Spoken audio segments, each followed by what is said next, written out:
I'm a child of the internet, so Minecraft content isn't really a foreign concept to me. But the stuff I grew up on was a lot more made for a male audience and appealed to my immature sense of humor back then. And no, it's not like today's made for a male audience content. Nobody was trying to be edgy sigmas teaching you how to pick up girls or invest in whatever coin they have so they profit off your stupidity. The Minecraft content I grew up with was a lot more kid friendly and more chill, and I still have fond memories of the legacies most of them made and continue to make. I was there day one when Stampy's Wonder Quest launched. I remember the community reaction when Dan TDM was gonna be a father, and I used to listen to a lot of Net Nobody. It's one of the reasons I got into hip hop as a teenager. But one YouTuber I didn't really get into, and who was in a similar circle as those legends, was Aphmau. I mean, it was for a very clear reason. She used to make slice-of-life cheesy rom-com roleplays, meant for a much more female-centric audience, and even now her content is geared towards a very young audience, with bright colors, loud personalities, and something happening all the time. I got nothing against YouTubers making this sort of content. If it's decent entertainment to kids, that's cool. But I didn't know that she made stuff for a more mature audience back in the day. Her content was full of fantasy, mystery, romance, drama, intrigue. It seemed to have been a fun community to be in. So why am I talking about a veteran YouTuber now? Well,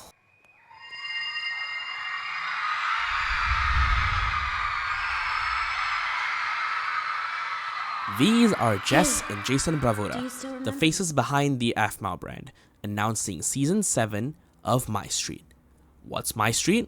Well, according to the wiki, MyStreet is a Minecraft roleplay series taking place in a modern slice-of-life setting, and has fantasy elements. As you can hear, there's clear excitement for a new season. Of course, I didn't get what was going on, but my girlfriend did, and she lost her mind. She grew up on Aphmau and was a part of that community back in the day, so this announcement meant something to her, and being the loving girlfriend that she is, she brought me into the hype by making me watch all 6 previous seasons of MyStreet and its multiple spin-offs. This is punishment for making her watch both Parkour Civilizations in a row, isn't it? Yup. Now, Season 7 is set to come out in late 2025. At the time of writing this, I have more than a year, and I want to document my thoughts and opinions on each full season Jazz forces me to watch, along with rating each one. Keep in mind, I'm coming into this entire series in 2024 having known nothing about Aph, her friends, and her legacy. Whatever I didn't know, Jazz helped me fill in the gaps as we were watching it. And after a while, I started researching things myself. We relied on this playlist by YouTuber Write It Out, who actually made a really good timeline to watch this show. Okay, update. If you look up the playlist now, it's not gonna exist because I took this screenshot in March. So as of July, he took that off of YouTube. So, whoops. So without further ado, let's start at the very beginning. MyStreet Season 1 is, for the most part, really boring. It basically follows Aphmau and her friends navigating life as neighbors. Nothing wrong with that, right? You could get some episodic hijinks and funny character interactions, and there are a bunch. The side characters have some great moments, and the situations they get into can be relatively amusing. But where this season falls apart is with the limitations of what Jess and Jason were able to do. Each episode has 2 styles of scenes, one where it's shot like a classic machinima with camera work and fully scripted voice acted dialogue, and one where it's from the POV of Aphmau who reads out the dialogue as the other characters turn into NPCs. And while I have no problem with the machinima style, it's the second style that bores me to death. I honestly don't know if there's a script to anything Aphmau says, but it doesn't feel like it. Jess just does mouth noises and improvises through half of it. Dating. Oh, you mean you're not? No! No, Aaron. After reading the wall of text and just reading it aloud also gets really boring after a while. Maybe it's because I tend to read faster than she does, but for the majority of the season, I found it really hard to pay attention or care. Another problem is with the edit. It is going to be a very me problem, and I don't know whether anyone else has complained about it, but I'm going to do it anyway. Season 1 uses a song called Little Cute Things, a 90-second instrumental piece. If I'm smart enough, I think I will be using it in the edit. Each episode is about 10 to 15 minutes long. Instead of having a couple pieces they cycle through, they just let this one song loop for the entirety of the runtime of each episode, which drove me crazy. Every time I heard the song, I unironically started cheering. Was it just Stockholm Syndrome, or did the song break my brain? You decide. I don't get why they didn't just pick a song that's longer than 3 minutes, but whatever. They thankfully put in other songs around the second half of the season, and whenever I recognized Undertale music, I smiled. The final problem is the pacing. I take pacing really seriously with movies and TV shows, and I get that perfect pacing is a balancing act that's hard to achieve. But good lord, the pacing with this season is atrocious. There's a lot of episodes where characters just sit in one location and just talk. They talk for a bit, Aphmau does something in the adjacent room, and then she comes back to more talking. I'm sure this was a limitation of having less people to act alongside her, but this really made me skip a number of episodes. Okay, problems over, let's actually talk about the stuff I liked about this season. I really like Zane as a character. He started off as a jerk to Aph and the gang and was this typical emo dude who hates everyone. But over time, he warms up to Aph as they bond over their shared love of ponies and pastries. That was kinda nice to see, and I like how loyal and protective he is of Aph. Him slowly learning how to be a friend and open up to people was really sweet and a nice bit of character growth. I also really like Garth and Lawrence. They're a bunch of dudes who really like Aphmau, so they bought the house right across from her. But instead of being total creeps and or incels, they have the funniest jokes and interactions ever. When they're not being voiced by Jess and her wall of text. When they're actually acted out, it's comedy gold. The actors' chemistry and the way they play off each other comes across as really natural. And their general incompetence and overacting is super funny. She's in his house. Lawrence, try not to panic. We have to keep our composure. She said she was hanging out with him, right? Because for a moment there I swore I heard making out. No, I'm pretty sure she said hanging out. We just have to back away from the door and trust that. Besides, we have a New Year's party to get ready for. Come on. We can walk away from this like men.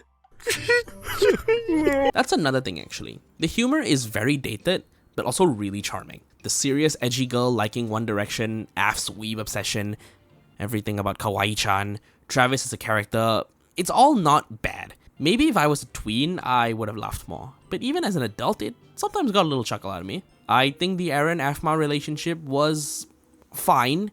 It was ruined by the pacing, by having Aphmau too flustered to make a move, and when Eren does show his affections, they take it super slow. It's also annoying that Jess waited till the end of the season to bring them together, but I like how the audience got to know Eren in bits and pieces, and through Aph's interactions with him. I also like that as the season went on, Eren became more fleshed out as a character. He started off as a Ken doll for Aph and the audience to fawn over, but I like the slivers of personality the writing and Jason's vocal performance gave him. I think my favorite part of this entire season is the 3-part arc with Zane and Garth's mom. Basically, Zane and Aph had to pretend to be a couple to placate Zane's mom, which slowly drives Eren up a wall with jealousy, making him react and emote in complete sentences.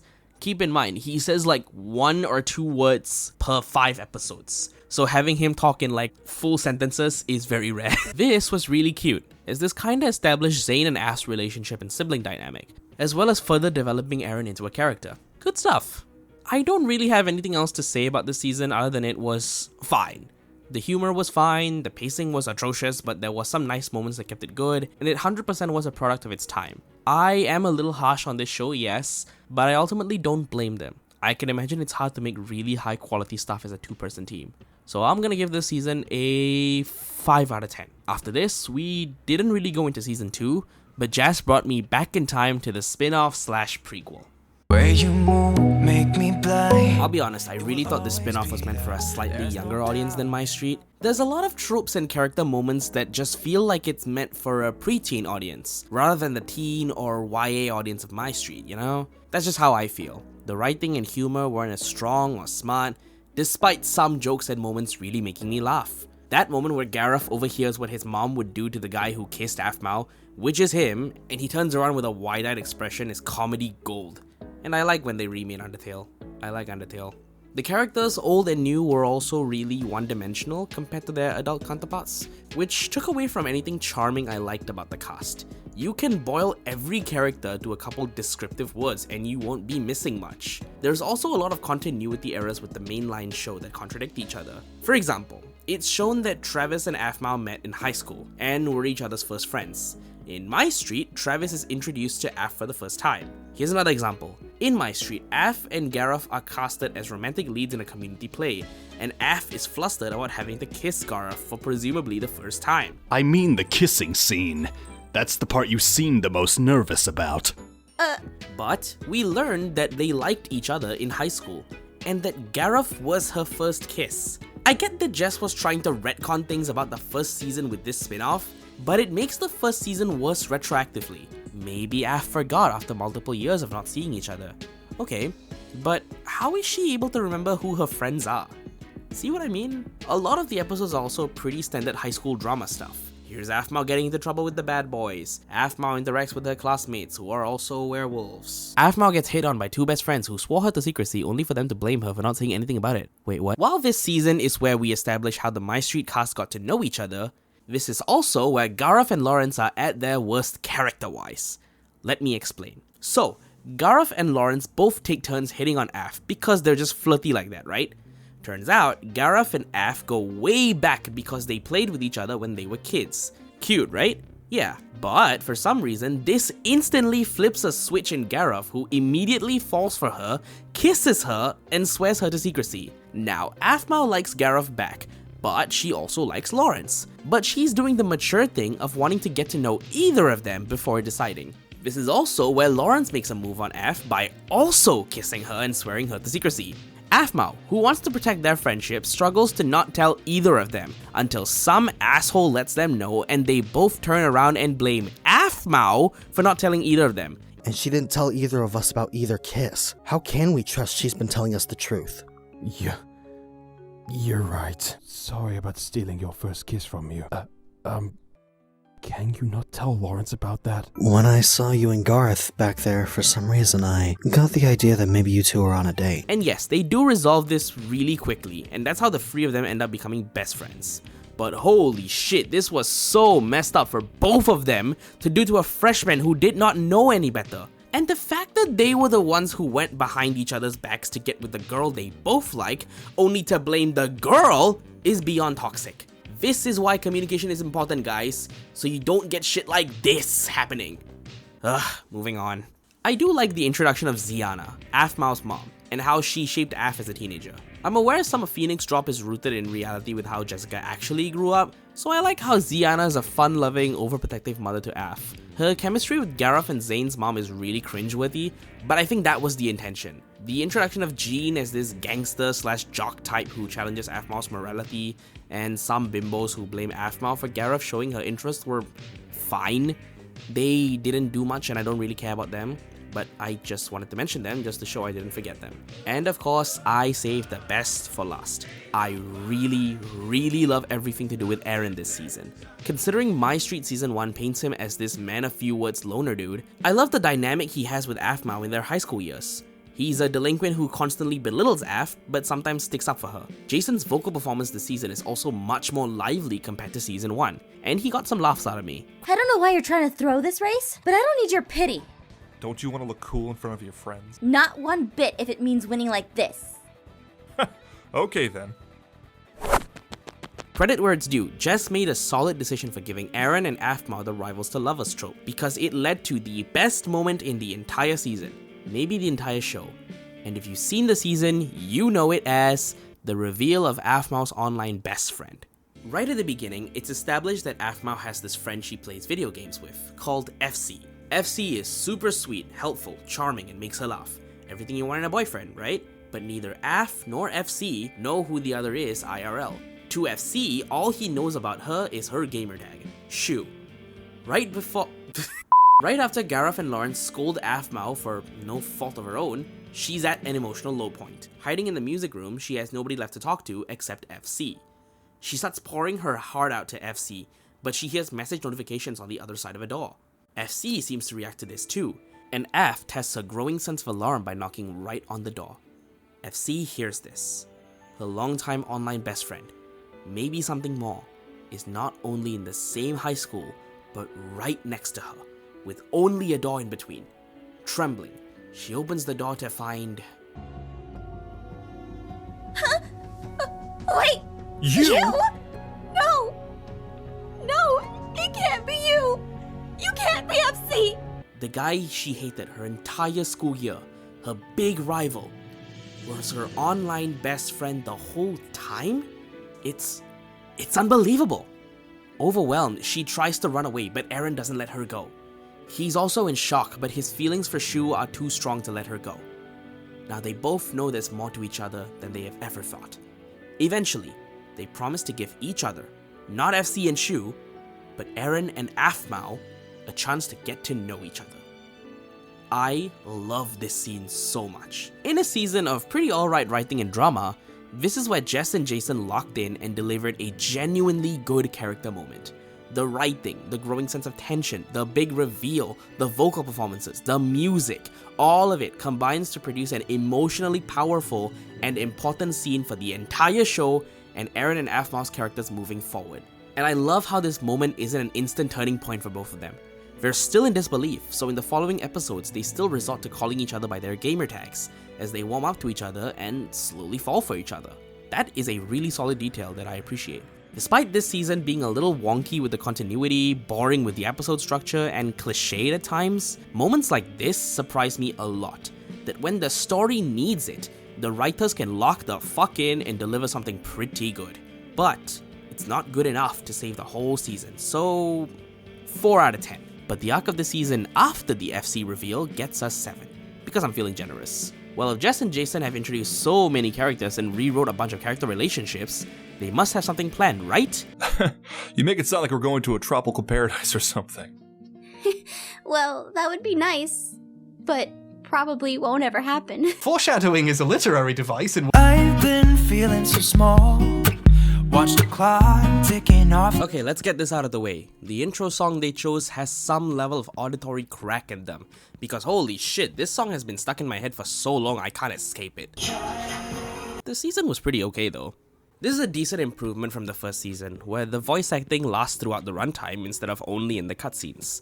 However, it's really obvious with the first-person POVs that the voice actors are performing across each other in real time, because there's a level of delay between each line as though they're in a Discord VC. This place is beautiful!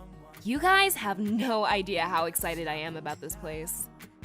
What's so So what, I hear you asking? Well, a lot of the jokes are delivered in real time from each other, and with the noticeable delay, it hurts the comedic timing a bit. Best case, the jokes don't hit as hard as they should. Worst case, it's Arthur Fleck's stand-up levels of ruined.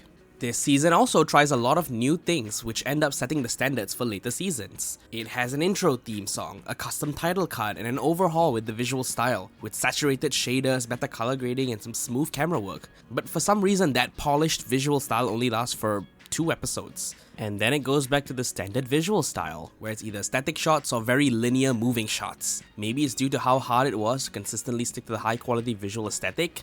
I'm not sure. There's also episodes where Eren and Aphmau aren't the focus, as they either disappear from majority of the episodes or are supporting characters for the episode's main plot.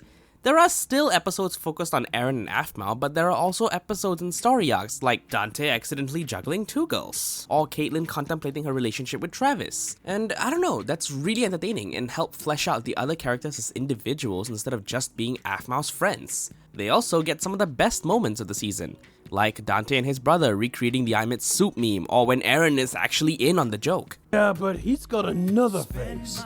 Like he's two-faced or something. I'm Batman.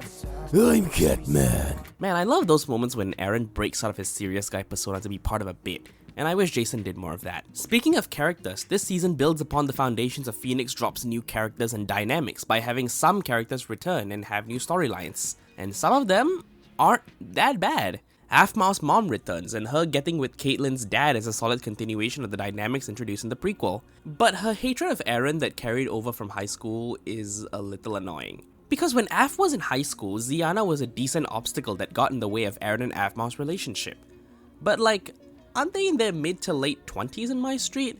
The overprotective mom archetype doesn't really make sense anymore, and the way most of the jokes with the mom revolve around only that get old. Meanwhile, Gene, the guy that bullied Aph in high school, also returns, and he has a sort of redemption arc around the end of the season as he makes amends with the main cast. I personally would have wanted more from him, since giving him this short of an arc undercuts the shit he did. He was the main antagonist of Phoenix Drop, after all, but I don't mind that he's given a mid-redemption arc. Like, I can't be too mad, Gene gave us this scene. What do you mean you're at soup? I mean, I'm at soup. What store are you in? I'm at the soup store. But don't worry, because the better redemption is given to Travis. To be frank, I didn't really like Travis in the first MyStreet. He was there to sexually harass the woman, particularly Caitlyn and Aphmau, and was more or less just another rival for Gareth and Lawrence. And to be honest, that is initially how he starts the season. He's left behind the original map for the first half, so he just loses his mind and goes on this mild ego trip about how he's the best and stuff, flirting with stand-ins for Caitlyn. While it is played for laughs, I don't think this type of humor really aged the best 8 years later. You know right now, man, just between you and me, I do accept tacos as a form of payment. Anyway, after he's yeeted to the love resort with the main cast, his character slowly starts shifting as he and Caitlyn start falling for each other. He actually tries to be nice to Caitlyn, and as the second half gradually starts focusing on him, there's a well done shift in his character as he stops being so pervy and overly egotistical. He's still funny, but it feels like he genuinely grew as a person over time. And in the season finale, he realizes that neither of them are ready to date each other. Travis stands up for himself and tells Caitlyn off for being a jerk to him, and Caitlyn begins to open up about her own insecurities with emotional intimacy, causing them both to step back and just stay friends for now. Looking back on our relationship, I realized I never told you anything about me. I mean, I know we've hung out, but I just realized you have no idea why I act the way I do. I wanted to be open to the idea of being with you, but it's obvious I didn't respect you enough. It's a really sweet and mature scene and conversation, and while I'm assuming the fans must have seen this as a breakup, I love the emotional depth and layers given to both Caitlyn and Travis, and it speaks to how far Travis has come with respecting Caitlyn and himself. It's a good ending and a high note to end the season on. Despite my problems, I had more fun with this season, which makes sense for the summer vacation theming. Like, there was a reason Faster Car was up there in like my top listened to tracks of last year. I'm feeling a 7 out of 10 for this season, with an optimistic look to what happens to the crew as summer ends and they head back to MyStreet.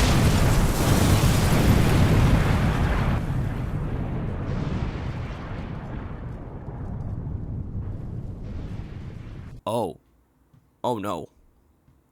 Well, I guess we're not going to MyStreet anymore. We are going to... Wearing light shoes, walking down the shore, diving head first. This season deserves an award for being the season with the most missed potential. Honestly, this season had a lot of elements that pissed me off, while the previous seasons mildly entertained me. Because if the past 3 seasons have taught me anything, it's that Jess and Jason can write something more interesting than the slice of life shenanigans most of the series has. And to be fair, this season does have that in spades, but they also introduce rather interesting plot threads with their supporting characters and changes in the status quo that could be interesting if utilized right. One of the plot threads they introduced early on is Aaron and Gareth's internal conflict about enjoying their status quo, or taking over their parents' family business and submitting themselves to a life of solitude, and how Aaron and Gareth differ in how they were raised by their rich business people families. Aaron never had the familial love that Gareth grew up with, causing him to find his escape in video games, which is where he met Aphmau in the first place.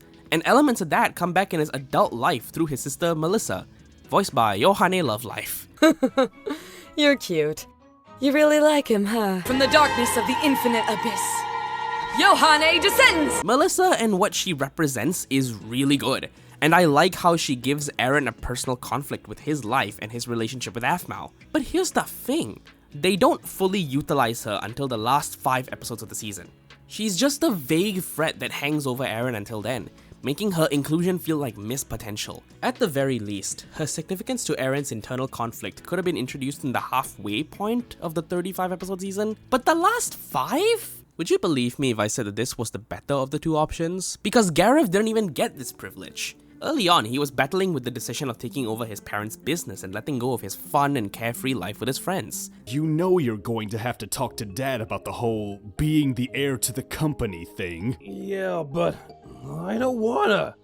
I'm not cut out for business. This could have been an interesting internal conflict to explore with him, but even he doesn't give it too much thought after the first couple of episodes. What's the point of introducing it if you're not gonna do anything about it, Jess? While writing, I started watching Modern Aphmau in the background, and there was a moment that perfectly shows my thoughts on the season. Write better, Jess! So what do they do with all that runtime?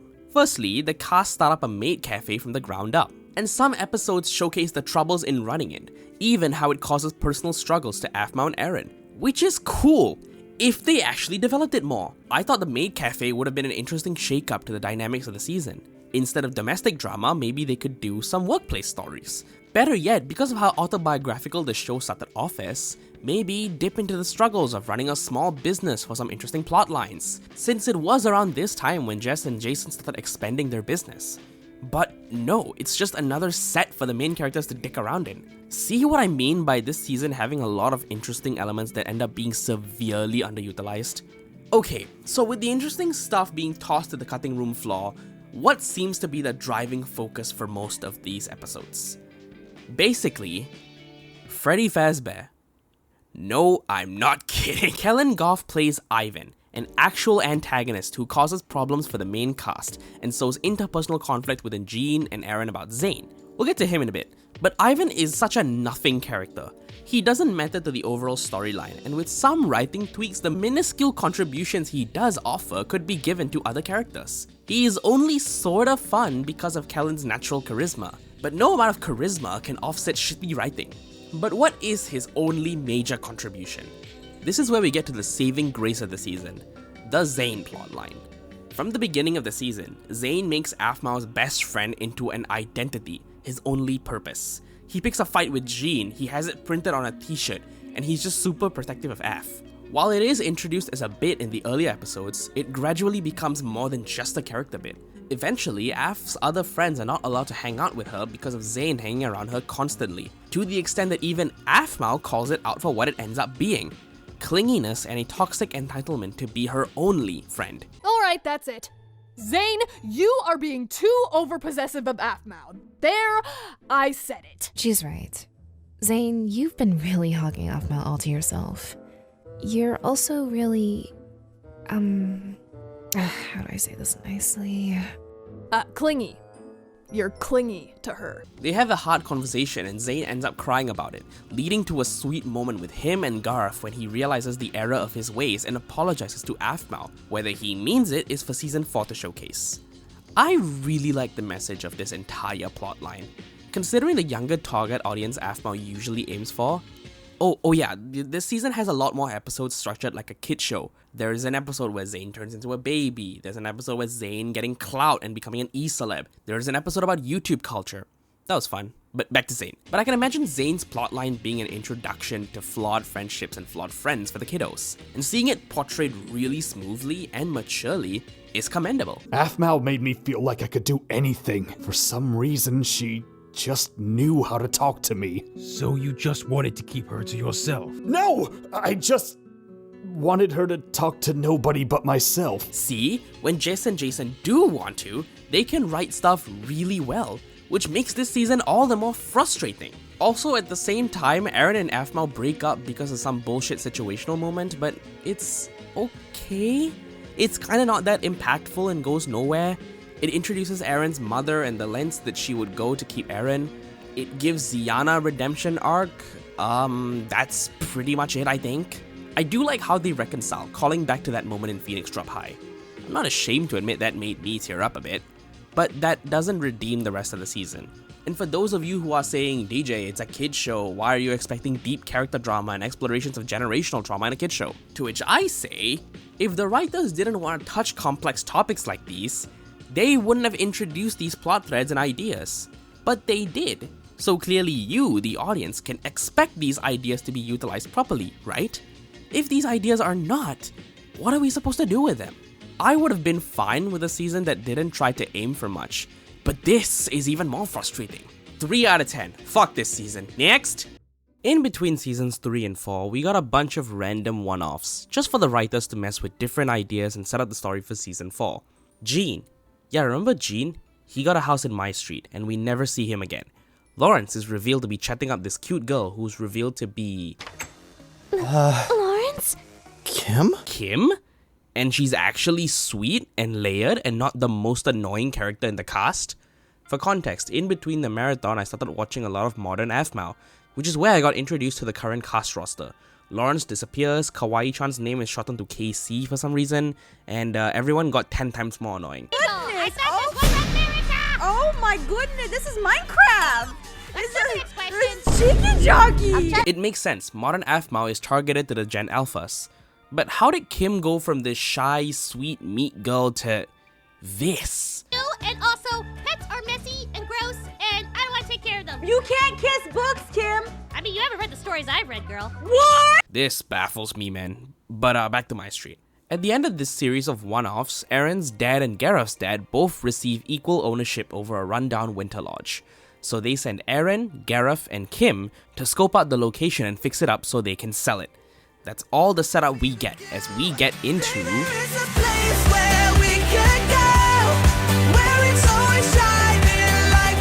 Emerald's Secret. Oh, Emerald fucking Secret. I have so much to say about this season. For starters, let's get this out of the way. I fully see why this is considered the best of MyStreet. It strays away from the funny slice-of-life domestic drama of the previous seasons to a full serialized fantasy story. It has some of the best set pieces and dramatic tension MyStreet has had so far. It also has a genuine villain, and not someone who mildly sows seeds of distrust within the main cast like this fucker. And the villain is not completely ass. We'll get to that, hold on. And there's actual world building, character backstories, setups for future payoffs, rules that we have to understand, explanations for earlier plot points. Did Jess and Jason realize their audience grew up and made something more akin to a YA anime? Because I found myself a lot more invested in the series when it just made a hard left turn into this direction. I found myself cheering, actually focusing on what was going on, and bawling my fucking eyes out when things got too dramatic. I'm not ashamed. I'm man enough to say that a stupid Minecraft series made me cry. But you see, the problem is that this sharp turn only happens around halfway throughout the show. The first half is still the classic MyStreet you know and, well, love is a strong word. How about tolerate? It's still full of jokes, lighthearted moments, and sequences that undercut the darker, more dramatic tone they're going for. I thought she was just a story your boob mind made up! Boob mind? I get that they wanted to ramp up the intensity throughout the season, but this gradual increase leads to a lot of wasted time dicking around doing nothing, or when mysteries slowly unravel. This also affects the second half, because they have to rush a lot of things that I want to see. I want to see Ian's villainy. I want to see Aaron's internal conflict more as he heals. I want to see how Aphmau's fighting for control when she's under Ian's spell. But no, we just speedrun through the plot beats and we don't really have time to breathe and let these big events sink in. Speaking of these big events, it's clear that a lot of passion and care went into these moments. The editing of Aaron's life flashing before his eyes as Aphmau stabs him. Oh yeah, the villain makes Aphmau attempt to fucking kill Aaron. Absolute cinema! The fully choreographed and animated fight between Aaron and Ian where they both actually want to kill each other, Aaron's final sacrifice, and the way Aph's memories all come flooding back after she's broken out of Ian's control. It's all so beautiful and carried so well by Jason, who has actually channeled his inner anime VA. Like, this is the same dude who had the most monotone and serious vocal delivery in early seasons. Now, he's given the most vocally intense lines and performs them like an absolute G. Thank you, Aaron. I really appreciate it. Not a problem. Weird looking outfit. No, that's something Travis would say. I am kind of scared. Scared that you won't dodge this. I know you can hear me. I know the woman I still love is in there. Somewhere. She had a knife. Forced me to that ledge. I should have turned her. I should have done what he said. Ian! I won't let you take her! I didn't say I was finished. You'll know what true suffering is. The improvement is insane, holy shit. Okay, broad strokes over, let's zoom in and talk about some specific things that I both like and dislike about this season. I think the backstory they gave Aaron is so interesting. How he's from a long line of werewolves that are so rare and so powerful that they're forced to hide away from the rest of society. And the way his powers are tied to his emotions really bolster the dramatic moments of the season, and do a good job recontextualizing earlier seasons. Speaking of emotions, I love how his love for Aphmau is the central element of Aaron's actions and mental state throughout the season. He's pushing himself beyond his limits to find her. He's sacrificing himself to let Aph be warm. And even after Aph is under Ian's control and ready to actually kill him, he's able to snap Aph out of it by just embracing her and with his love. Okay, the solution being the power of love is corny, yes, but fuck it, I'm gonna let it slide, as the writing and drama is so good. Speaking of drama, I like how Ian's mind control isn't locked to only Aph and Aaron. Ian also gets Zane under his control. And Michi, but nobody cares about Michi, which causes some compelling drama with him and his brother. When Zane is under Ian's control, he has no recollection of who he is, which means he doesn't know who Gareth is. Seeing Gareth struggle with that and try so hard to make Zane remember him is really sweet. But that's not where it stops. There's a moment where Zane's internal feelings are brought out, how he's always felt like a failure next to his brother, and how the jealousy turned into resentment. And I like how that signals some actual changes and stakes with the brothers. Selfish? Zane, I've never been selfish. You kidding me? All the times you made me do things I was never comfortable with doing? Times everyone said you were better than me. You never acknowledged how I felt. You never did! This is actually cool, and I like the layers it gives to Zane and Garth, who are normally the funny haha brothers. I'm curious what they're gonna do to work through it. I don't have a lot to say about the Lucinda and Kim stuff. Lucinda is more of an exposition dump for majority of the season, explaining different magic concepts and what's going on. She's useful, and I'm grateful that she's there to explain what we need to know. It also shows a level of depth with how much Jess and Jason set up the world building. And honestly, I have no problem with that. Kim gets possessed by the Yandere ghost. It has a couple of good jokes and the ghost ends up being useful to help the heroes, but I am guessing she's gonna be more useful in the later seasons, so I'm gonna hold off on saying anything for now. But I do want to say that Corinne Sudberg's performance is so fun as she switches between the shy and meek Kim to the insane Yandere ghost. I'm always okay when thinking about Zane. Kim! Huh? What happened? As for things I dislike about the season, other than the more intense stuff taking forever to show up, there is one small pet peeve that I think everyone is aware of. It's the intro song. With the way the intro song is edited, it will fade in with the title card, regardless of what's actually going on screen. Sometimes it works when the cold open is a light-hearted scene with the comic reliefs, but other times, the song fades in from Aphmau crying about Eren freezing to death, completely undercutting the moment. Eren, please wake up! Eren! Eren! Eren! Like, dude, I'm trying to get invested in the emotional scenes. I'm also feeling the same emotions they are, so cut the Katy Perry-ass pop song and fade in the title screen. Thankfully, they stopped doing it once the story gets serious and once Ian shows up, which... I have been holding off on talking about Ian this entire segment, because I know he's the first honest-to-God villain this series has, and off the bat, he's fucking terrifying. He manages to mind control half the main cast, manipulate Eren, get Aphmau under his control and make her actually kill Eren, all because of some petty high school beef. The audience is instantly rooting against him, and he digs his own grave even further by slapping Aphmau, which is what actually causes Eren to go berserk and 1v1 Ian himself. Ian is such a good character, and Chris Escalante is so good in this role. You just feel that nobody is safe whenever he is on screen, and I love it. He doesn't really do much though. Okay, hear me out. He's a good villain, and his motivations are explored a lot in Phoenix Drop High, but where I think this season dropped the ball the hardest is not showing us enough of Ian, because after he makes Aphmau stab Eren and yeet him off a cliff, the focus is solely on Eren for majority of the runtime. Honestly, I wish we had more scenes with Ian just being an evil, abusive asshole, balanced with the Eren stuff. Because at that point, Ian won. He technically got everything he wanted, so why not show the aftermath of his victory? We could have had him be more dismissive of Zane, or more lustful with Aph. He already put her in sexy clothes, so might as well, right? Think the third act of Aladdin, where you see Jafar toying with Jasmine after locking in his control. You know, scenes like that show the villain reveling in his victory, so the audience will feel more satisfied when he loses to Eren. He's a bit too background to really make the impact I know he can, you know what I mean? Because he does do enough with his limited screen time. I just wish he was given more to be more evil. Because Ian is such a fun character and a damn good villain. Dude, I hope he does come back in Season 5.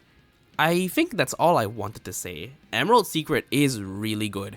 Despite the pacing issues and the underutilization of its antagonist, it is a really good switch up tonally, stylistically, and narratively.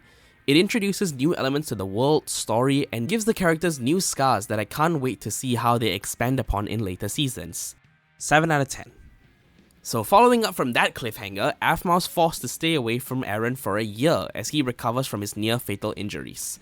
This leads into... shit. Hold on. Hello? Didn't you forget something? No. Don't lie to me, DforDeejay. Where's Phoenix Drop?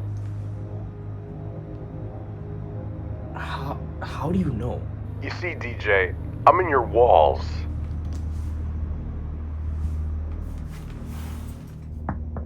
I can sense bullshit even from across the globe. Where's Phoenix Drop? I skipped it. I was told it was boring and didn't really contribute to the season, so I just went with Emerald Secret. Dude, why the fuck would you do that? Are you stupid? No. Trust me, man. A lot of Emerald Secret's lore and world building are in that season.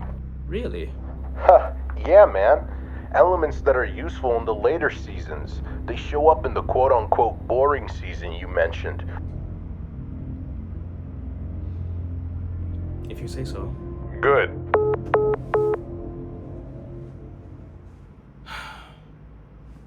Well, I guess there's only one thing left to do. You will always be the... Picture this. You're at the restaurant and you order a meal. A succulent Chinese meal. It's amazing. The cook, the ingredients, the spice, the taste. It's all on point. You leave happy, full, and wanting to come again. So you do. You order a different meal. And it's ass. The things you like about it are not there anymore. It's too spicy. It's tasteless. I think they may have undercooked the siu mai. You leave disappointed and confused at the inconsistency of the restaurant. Much like the writing of this video, was that one good meal a fluke? Or did you just misremember how good it was? That is what I felt with Phoenix Drop Season 2. But before I get to my issues, I'm gonna be nice first, because there are some good elements here. I find Ian's rise to power to be really compelling. He starts off as a transfer student that Aphmau had to orient into Phoenix Drop. He's weird, he doesn't know how to interact with people, and he finds it really hard to make friends. To make it worse, he's the Omega Werewolf, the wolf equivalent of that one guy everyone constantly makes fun of in a group. So he constantly gets shit on by the other werewolves, especially because Aphmau is close to him. At this point, Aphmau is the sole alpha, so people are looking down on why the top G is with the bottom G. Insert Andrew Tate joke here. But seeing him find his group, manipulate himself into getting into Aphmau's good graces, only to become the alpha through bullshit means, we'll get to that, and ruin the shaky peace that Aphmau had by being a prejudiced and hateful little bitch is pretty cool. Listen, human. Don't tell me to lead! That's no way for a Mayfwa to treat a werewolf. I love how you can tell the power and alpha position go to his head a lot, and he abuses it with anyone that disagrees with him, such as the junior werewolves. Dare I say he's very... dictator-coded? I love how aspects of his character that you see in Emerald Secret are conceived here, like his racism to humans, and especially the one-sided obsession he has with Aphmau. I do wish they went a little further into the why of it all, because all he does is fantasize about how she would look perfect with ears and a tail. Hell, his introduction in Emerald Secret does a better job with showing the creepiness of his obsession. How he drew hearts around photos of her in high school, how the first thing he does after getting Aph under mind control is dress her up in a sexy outfit. But in Phoenix Drop, what does he see about Aph? Why is she his perfect mate? Well, you're no werewolf. I mean, you aren't perfect. You're a human after all. But I digress. It is a show made for a younger audience after all. I also find the supporting cast of werewolves more interesting here than in the first season. Blaze is introduced as a potential alpha, and he's kinda funny. He's this over-the-top dude bro who does have some good redeeming qualities. And I like the way he stands up to Ian in the later half of the season as he picks on the new Omegas, even conspiring with Eren to defeat Ian at the end. I don't know, he's entertaining, he's fun, he's cool. I can imagine he's more there for the Minecraft Diaries fans. But as someone who doesn't know Diaries, he is serviceable. I love the 3 junior werewolves that follow Aph around. The wiki calls them the werewolf trio, so that's what I'm gonna call them too. They initially start off as comic relief for Aph's storyline, and their loyalty to Aphmau is also adorable. The voice performances are also really good too. Well, she hasn't done it yet, but... Shush, shush! trying to be supportive. Ooh, are you gonna have the alpha males do a race to see who wins? But their shift to being the Omegas is also very engaging, as it also has another role in the story. Let me explain. Ian forces one of them, Daniel, to be the Omega. This instantly sets off alarms in the other two's heads, because they are freshmen who always lose fights with the other werewolves. How can they survive being the sole targets of the entire community? As Daniel gets bullied by the other werewolves, the other two, and Blaze occasionally, stand up for him. This leads the other two to start pushing Daniel to be more capable to fend for himself, and eventually challenge Ian. Although they're disconnected from the story, these guys are the direct line of contact with Aaron, updating him on every major plot point, and asking for his help when needed. Eventually, Daniel does go out to challenge Ian, and of course he gets bodied, but he wins with some help from Aaron, making Daniel the new alpha, to Aph's surprise and relief. I find this to be a little goofy because they just gave complete control of Phoenix Drop's werewolf group to an unconfident, shy kid, but at least he can prove to be a better leader than Ian ever was. This proves to be useful for both Aaron's and Ian's storylines this season, as it shows the direct impact of Ian's power abuse, and get Aaron involved too, starting the decade-long beef Ian has against Aaron. Their love and protection of Daniel is really sweet, and makes their bond really believable. I do hope they come back to MyStreet in some way. Now, let's get to the critiques, because I have a lot to say. This season seems to struggle with juggling a lot of interesting plot threads, to the point where they either don't go anywhere or are very haphazardly handled. At the top of the season, the main threads to follow are: number 1, Aphmau's struggle of being a solo human alpha in a pack of werewolves, and number 2, Ian's rise to power. These two threads have awesome synergy, because Ian is selected to be the alpha after Aph was unable to make a decision in time, and with Ian being a ruthless piece of shit, there's a lot of moments where the other characters talk about how things were better with just Aph. This is the 6th incident in 2 days where werewolves are using their fists. They were so calm a few weeks ago, talking their problems out. Ever since they got an alpha male, That's it! Where it suffers though, is that the season doesn't bother to show us how things were better with Aph. Every scene with Aph and the werewolves is some variation of Aph being unable to control the werewolves. How was she a better leader? What's the point of comparison here?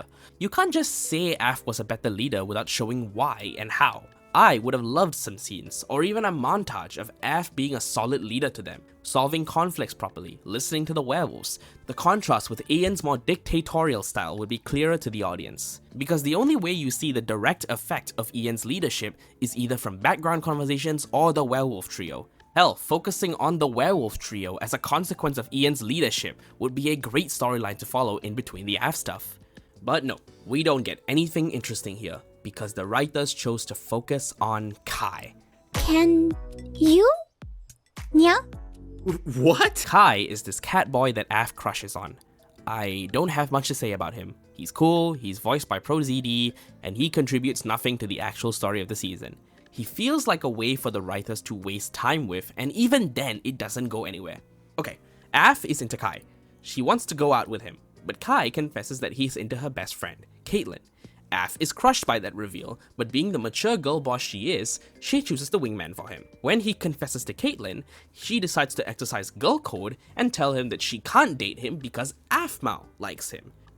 If this were a completely different situation, then maybe I might give you a shot. You're really sweet. But Aphmau, she has a major crush on you. Please don't tell her I told you. But I'm her friend and I can't do that to her.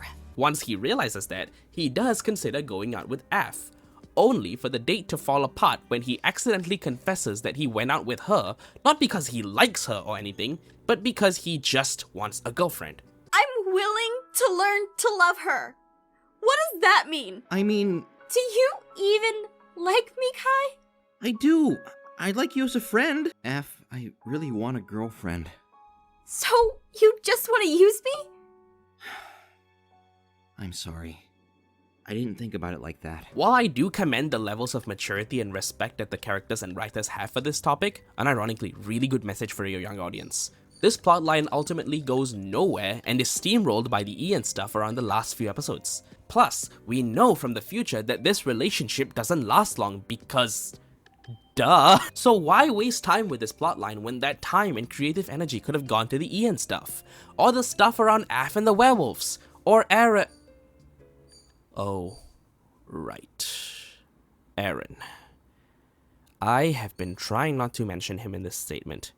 Almost like he fucking sucks! She smiles with him. Can I even make her smile anymore? Shut the fuck up! I don't know what and how this happened, but Aaron is the worst we have seen him in MyStreet thus far. Before the season, Aph and Aaron decided that they weren't gonna date until they were older, and that they would stay friends.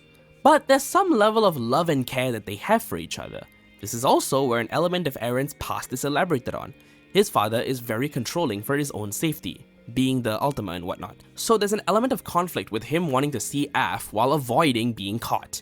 But I don't know why, every time we see him, he's super obsessive and clingy with Aph. He gets emotional and heartbroken when Aph is happy with some other guy, even though they already discussed that they weren't gonna be a thing. Does he expect Aph to just be alone and not talk to boys? It's not like he's her dad, right? This is a huge source of drama somehow, despite the fact that Aaron and Aphmau in the show are 3 years apart. In season 2, Aaron is a college freshman and Aphmau is a sophomore in high school. To have a college freshman be so clingy and obsessive over a high schooler actually checks out with the track record of Minecraft YouTubers now that I think about it. Also, Aaron sees Aph hugging Ian and that makes him jump to the conclusion that Ian should be the alpha. Meaning, Ian's rise to power, him terrorizing the werewolf trio, him ultimately getting bodied in the season finale, and fuck it, the entirety of Emerald's secret was set in motion by Aaron. You think that Aaron would have a moment here when he realized what he accidentally did, how he put the wrong person in power, but nope, he's just here to protect Aphmau and still bodies Ian in the end. To go from the best character writing for Aaron in the previous season to this is such a big mistake. And I'm pissed off that they ruined the momentum and goodwill Aaron had going for him. Because I liked Aaron, I liked his character journey, I liked him opening up to Aphmau, and I like how he cheated death with the power of love, and maybe some divine intervention. But this? Dude, what is wrong with him?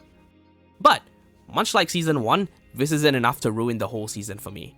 I think this season has a lot of great ideas and themes that were explored quite decently. There's a lot of themes and messages more mature than season 1 actually, and if the writers didn't waste their time with the Neko love story shit, I think this would have been a lot tighter and a better watch. But as it is, it's fine. 6 out of 10.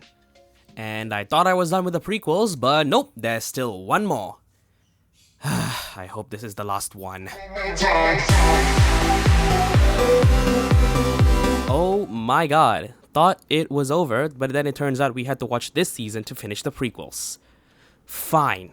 But honestly, this might be the hardest segment I've written so far. Normally, it's easier to write out my likes and dislikes with each of these seasons. But it's harder here. And the reason might shock you. I really love Falcon Claw University. After watching the season to completion, I just had to sit with my thoughts. I couldn't sleep because I was scribbling out what made this season really good to me, and it's only after really thinking about it and letting the season sit with me that I found my very minute criticisms, which I'll sprinkle in periodically. To me, FCU is a better PDH Season 2. The pacing is better, the direction is on point, the characters are more fleshed out and have intersecting plot lines, and even the filler episodes all help make the whole season feel more alive, thought out, and cohesive. Let's start with the pacing. Because each episode often runs at less than 20 minutes, the story is constantly in motion, and due to the consistency with plot-heavy episodes and more chill episodes, it doesn't feel too fast or too slow. Maybe some episodes are a little useless. The episode about Kawaii-chan and Zane felt like a little bit of fan service for the Zane-chan enjoyers, but it ultimately wasn't harmless and comes between a few solid episodes that move the plot along. And I didn't think the Mifwa Scout was that interesting of a character to carry an entire story arc. She's a good joke character, and the bits when she interacts with the main cast is really funny. But then she becomes the main focus for 3 episodes about some Mayfwa Sports Day shit that also involves Casey and Aphmau. Maybe if you like Sports Day episodes in anime, you would like this arc a lot. But me, not so much. But other than those weak points, the season has a sense of momentum to it that is really appealing and investing to me. That's owed in large part to how fleshed out the character writing is, but also the direction. Because hot damn, the direction is really good here. The sets and props are all really good and have a decent element of visual storytelling. This feels like they absolutely pushed what you can do with Minecraft machinimas to a new level without dipping into animation. And nowhere is it more apparent than with the facial expressions. Usually, when a character has to give a different facial expression, there is a cut to a different angle just to hide the transition between the expression changes. But here, there are shots where they'll just linger on certain characters' faces as they actually emote. It isn't anything amazing, but I still want to shout it out as it results in a lot more dynamic and fluid convo scenes. They still had to do a lot of the hard cuts for the bigger expressions, but that's fine. There's a solid mix of both. And it's even more immersive with the voice direction. Every performance is on point. Andy Cowley has found that perfect blend of Gareth's MyStreet level energy and the PDH suaveness. Kellen Goff's performances, both as Aaron's security guard and this Redditor that I'll get to, are also really good. But Jess and Jason I think are massive surprises. Jess isn't a stranger to really good vocal performances, but here, Aph goes through a lot of emotional hardship and Jess's delivery brings out that pain and depression amazingly well. I'm not saying that you're not the right person. What I'm saying is that finding the right person takes time for some people. For me, that's true. As for Jason, dude, I can never stop singing this man's praises. Bright colors attract? Nope, I can't. I'm too shy to do a little dance for her. I mean, talk to her. Ugh. I have problems with his character for sure, but Jason's really improved since MyStreet. He performs on par with seasoned VAs really well, and Aaron's anger, guilt, fear, and anxiety are all beautifully communicated. But why are they going through a lot? This is where I want to talk about the best aspect of this season, the writing. I am shocked to report that Jess and Jason have finally locked in and come up with the best narrative ever with this season.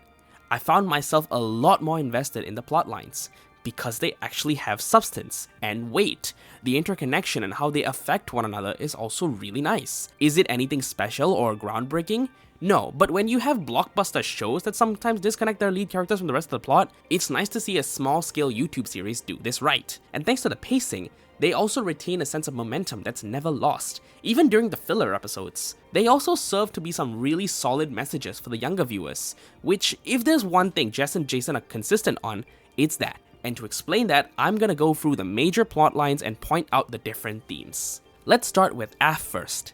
After graduating, Aphmau tries to reconnect with Aaron, 2 years after PDH Season 2.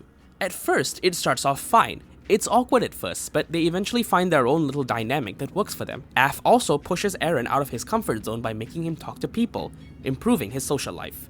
But she goes through some shit of her own. Garth accidentally let it slip that she dated both him and Lawrence in high school to a bunch of girls, causing them to spread a rumor that she's, well, a slut. Hey, is everything alright here? Just trying to get something easy. Stop being a jerk to her for no reason. I'm not being a jerk. If she's gonna act promiscuous, then she should expect this. Wow, big word for a guy with a small brain. She gets harassed about it, she's isolated and shunned by her friends, and to make it worse, she gets threatening notes sent to her dorm by someone, asking her to stay away from him. It's never told to us until the end who him is, and who's sending the notes. But instead of trying to sleuth it and turn it into a whodunit story, the show takes a different turn by having Aph internalize this shit. She doesn't want to be seen near any guy for a while, including Aaron, which means she can't open up to him about what's on her mind and what's troubling her. A hug! Will that help? I'd love to... People are watching me. As much as I'd love to hug him, if I do, and someone sees... I'm just bored! That's all! Oh. Aph's isolation over time morphs into depression that she eventually has to talk herself out of, in the form of Wolf. All of this, genuinely really good, and a good exploration into just how fucked up teenagers can be to one another. The slut-shaming aspect is really investing, and I like how it makes Aph naturally sink inwards, because trying to figure out who sent her the note is not important. The note is just another domino to knock over her sense of self. Again, powerful shit, and the pep talk Wolf gives her I can imagine would be helpful for young girls who were in a similar position, both then and now. People are going to judge me. So? Then what are they gonna do? Chop off your arms? They aren't gonna do nothing because they don't matter. What matters is that you are happy and healthy. Let's switch gears to the sorta antagonist of this season, Jenny and her friends. Jenny started off as Af's orientation leader, during which we learn more about her and her group, Betty and Kathy. I'll talk about Kathy later, but I just want to say, I really like Betty. She's oftentimes presented as an airhead and reminds me of this character from Princess Charm School. You stole my cake. Not me. Blair. How dare she?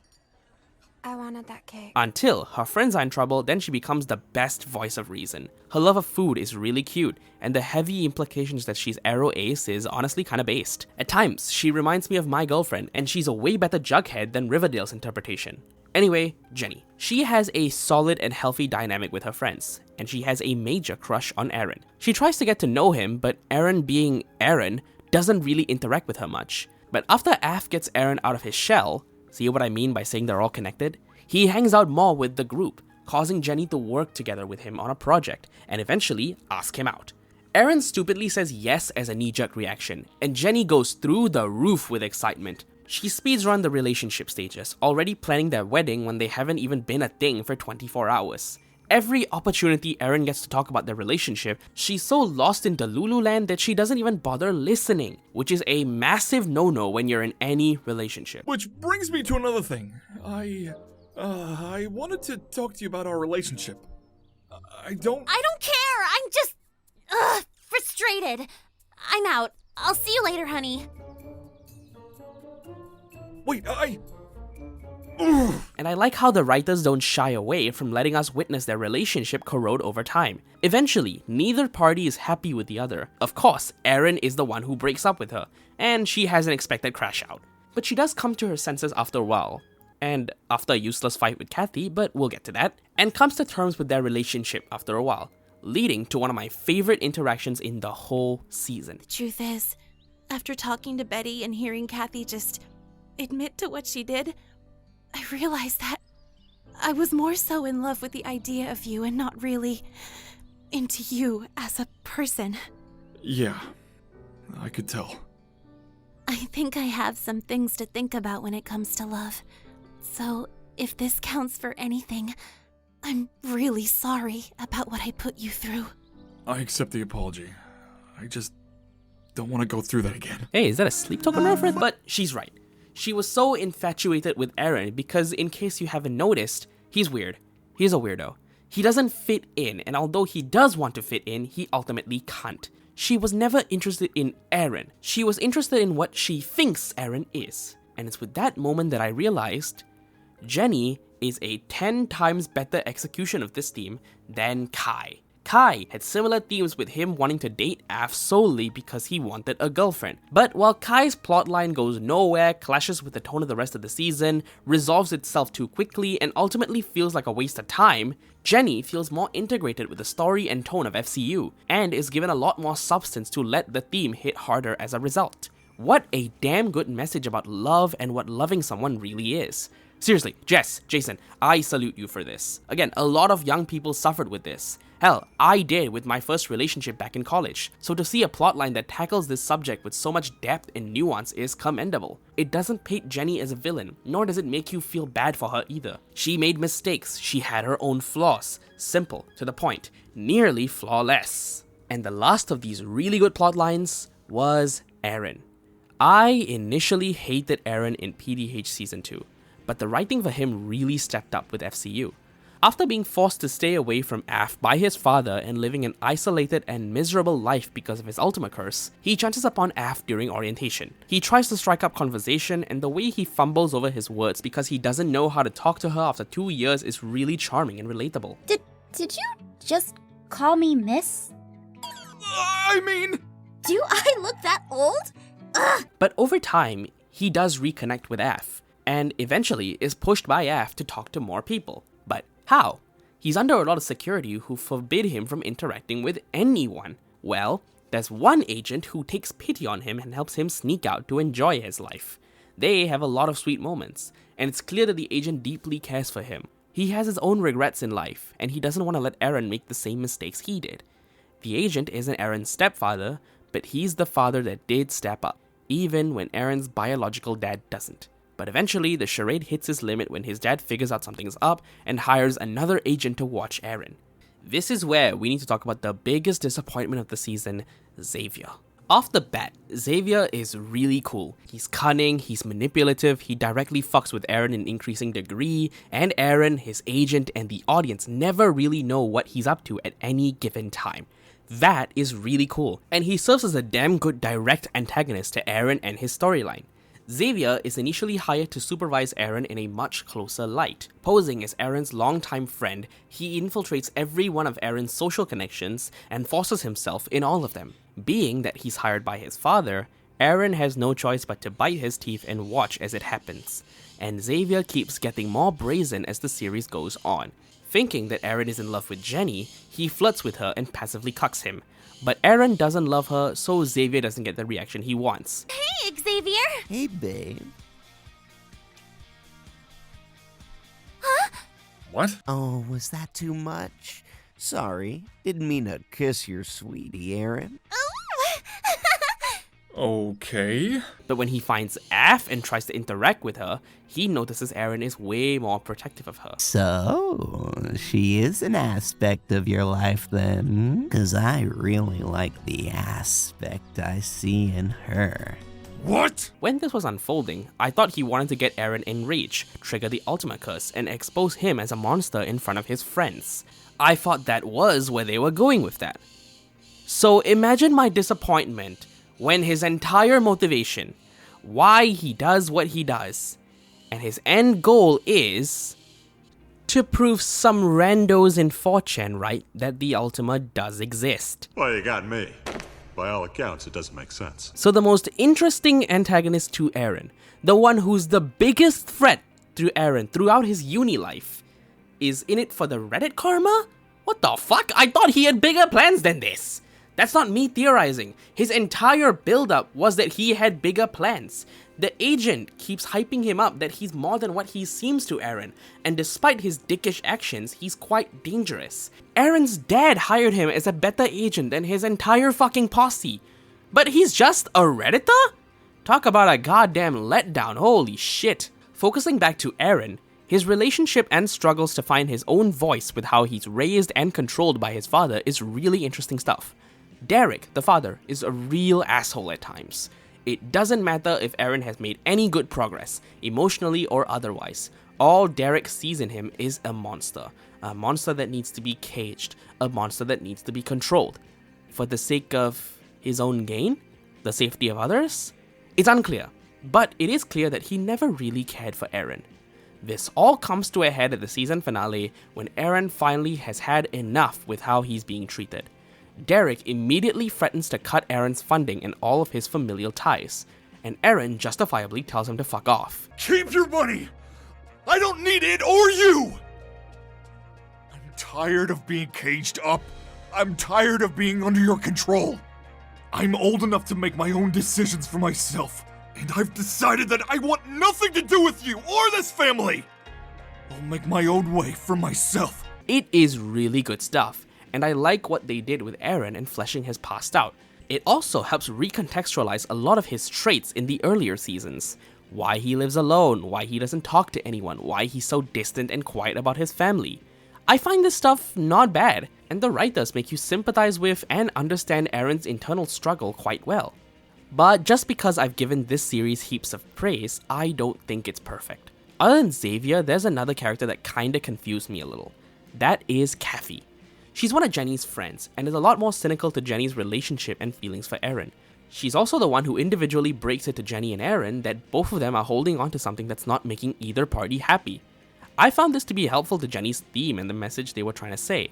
But it all goes to shit when Kathy, out of nowhere, confesses that she has been in love with Eren all this time, that she thinks she's perfect for him, and that she sent the slut-shaming notes to Aphmau and someone else who was trying to compete with Jenny for Eren's affections. Huh? Was there any build up to it? Was there any foreshadowing other than Kathy looking out for Jenny? I thought she was just being a good friend. Turns out she just wanted them to break up so she could get with Aaron? Someone like him deserves more. Now's my chance. This just comes across as a fake twist reveal just for the sake of drama. But even then, that goes nowhere. All it does is make Jenny and Kathy fight, and you don't really see the repercussions of that fight. At least with Euphoria, you see Cassie and Maddie sorta make up after beating the shit out of each other, but that also doesn't go anywhere. I don't really know what they were thinking, but I guess that's one way to end their plotline. But that's not my only nitpicks with this season, and I saved these for last because you can justify them as me nitpicking and I wouldn't mind. It's also a repeat issue from PDH, and that is Jess's lack of continuity. Tara, Af's roommate, is apparently her best friend from high school, who initially fought with her because they liked the same guy. Is it Aaron? Garth? Ian? Nobody knows. Why? Because Tara wasn't a character at all in the main PDH series. So the drama and hidden backstory just remains a backstory that you never see. We could have used this instead of wasting time with Kai, but what are you gonna do? I also find the continuity with Aph, Caitlyn, and Kawaii-chan very odd. Caitlyn still does hang out with Aph, but she also has a girlfriend. There are some cute scenes where the girlfriend indoctrinates Aph into liking coffee. That's her only bit. But other than the three of them, Caitlyn doesn't hang out with Aph one-on-one. If anything, she hangs with her girlfriend a lot more throughout the series. Does the girlfriend make an appearance in the main MyStreet series? No, because they apparently broke up off-screen in between FCU and MyStreet. Also, Casey doesn't interact with the main cast at all this season. She's still around, there's an episode or two where she's there. But what made her, Caitlyn, and Aph decide to room together in MyStreet Season 1? I didn't really buy that they would be that close to live together during this prequel. If anything, Tara should have lived with Aph in the first series. And the reason this particularly annoys me is that this could have been fixed if the writers streamlined the cast. Have Casey and Aphmau be roommates in university, leading to more interactions with the three of them, and making it more logical that they would also continue to live together in their adult life. I think Caitlyn and her girlfriend are fine enough that they can stay, but I think we do need a couple more threads that their relationship was falling apart by the end. Remove Tara, remove the question she raises to the timeline, and you would end up with a better season that smoothly ties into the main series. When I was talking to Jess about this, she had suggested that I don't take MyStreet Season 1 as 100% canon, as Jess fucks with the continuity in both the later seasons and prequels to overwrite Season 1. I wouldn't mind that. As Jess gets a clearer vision with the series' direction, she would want to change some aspects around. But it's the little things that do bother me about this. Not so much, but enough that I still want to call them out. All in all, Falcon Claw University is a massive step up from everything this series sets out to be. It explores its themes with a lot of depth and maturity, ultimately being a good way to explain it to a younger audience. It's entertaining, investing, and it surpassed Aphmau's year to be my personal favorite season of MyStreet. As evidenced by the fact that this might be the longest segment of the video, I hope it's clear that I love this season a lot to award it a solid 9 out of 10. Okay, we are finally done with the prequels, right? Can we move back to MyStreet? Okay? Okay. Last we checked, Aaron's barely alive, and Aph was told that she wasn't allowed to see him for a full year. Enter...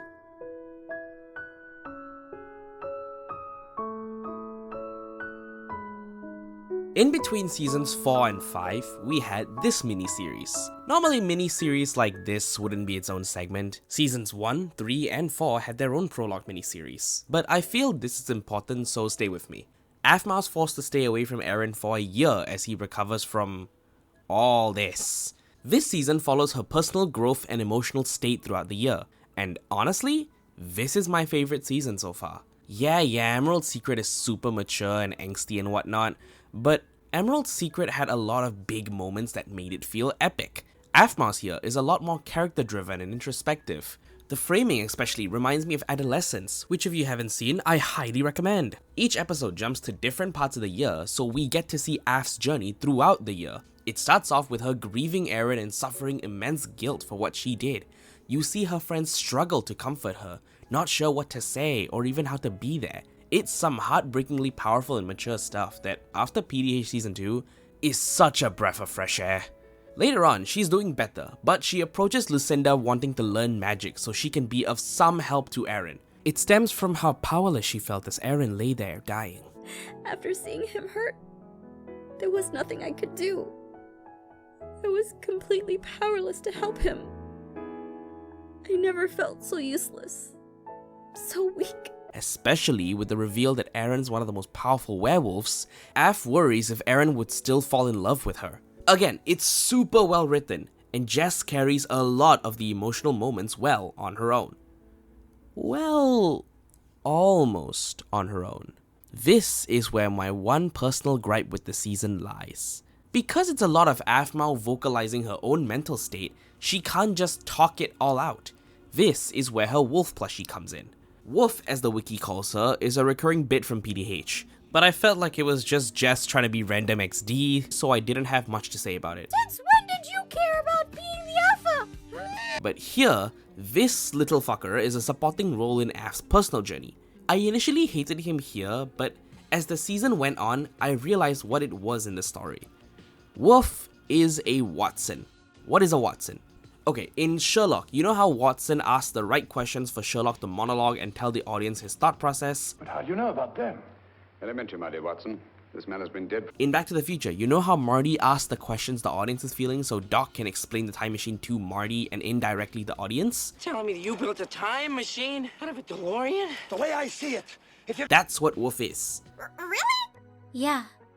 Sometimes it works out, but most times it doesn't. Does it say why? Just differences. Wolf is Aph's imaginary friend, but she also gives Aph the right launchpads to exposit her own feelings and info dump to the audience. Once that was clear to me, Wolf became more tolerable as I respected its point in the story. Meanwhile, the other characters get some worthwhile screen time of their own. Kawaii-chan and Zane bond over taking care of Aph in their own ways together. Melissa comes in to update Aph about Erin, all the while becoming more comfortable with her, leading to a cute moment where she becomes super chill and laid back when she's in werewolf mode. Am I coming on too strong? Sorry, I just get really excited to talk about these kinds of things. I don't normally get to. So tell me. Between going to the military academy, college, and under the watch of my dad's eye. And surprisingly, Travis having such an immense character thread for the future.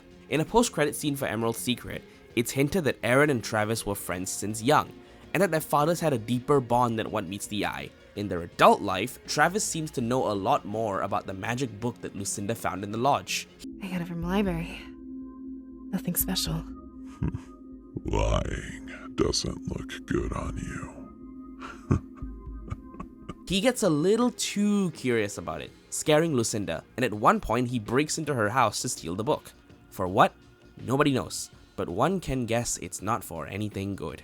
And that's how we end Aphmau's here. It's a solid filler season, but it has some really good character writing, beautiful exploration of its themes of grief, a good personal conviction for Aphmau to take into the next season, and does a good job setting up the new status quo for the series.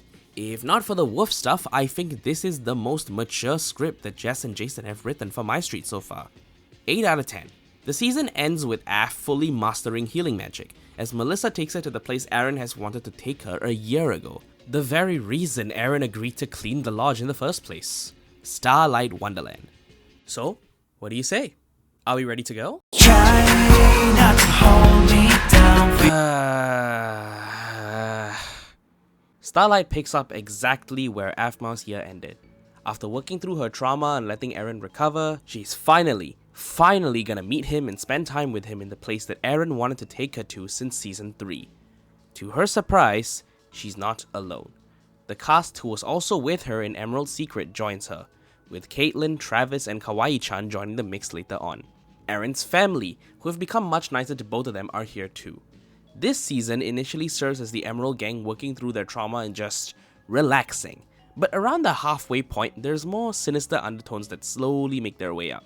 These are to set up season 6, but we'll get to those in a bit, because the first 2/3 of the season are stuffed with so much shit that made Starlight painfully agonizing to watch. I'm writing this segment in August. It has been just over 9 months since I started writing, and well over a year since we started watching this series. And this is the very first time I've wanted to quit the marathon. Dude, I'm not even kidding, I was ready to scrap the whole fucking video up until this point. It was not a fun experience. It leans into the worst attributes of Jess and Jason's writing that I've been criticizing in small doses, but has very little of the redeeming qualities that made previous seasons tolerable for me. I'd rather rewatch MyStreet Season 1 with its wall of text and sloppy improv than sit through this cringy, messy, boring, overly melodramatic and mostly aimless season. Oh wait, did I say mostly? Yeah, I did. Okay, let's just be a bit generous here and let's get through those small redeeming traits first. Other than setting up Season 6, Starlight's central plotline is bringing Zane and Kawaii-chan together.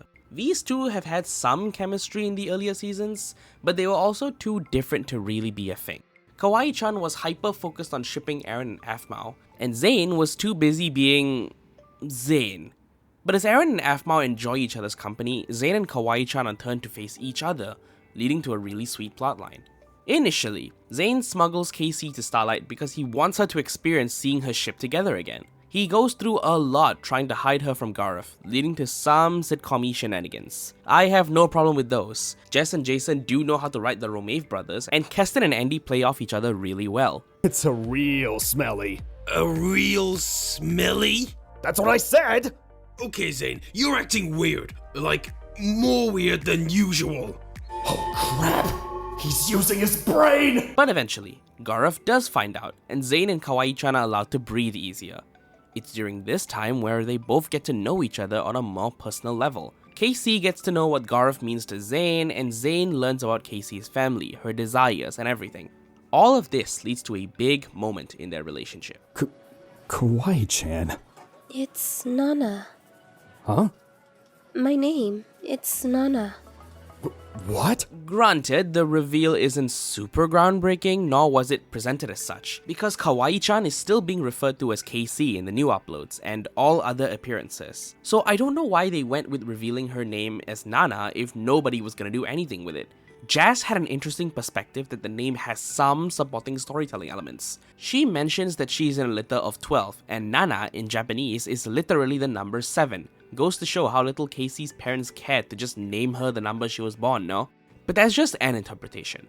Anyway, the name reveal is a big step for Kawaii-chan to make, especially with someone that she and the audience has always perceived as emotionally dim. And it also shows how far Zane has come with how he treats Nana and Gareth now, compared to the previous seasons.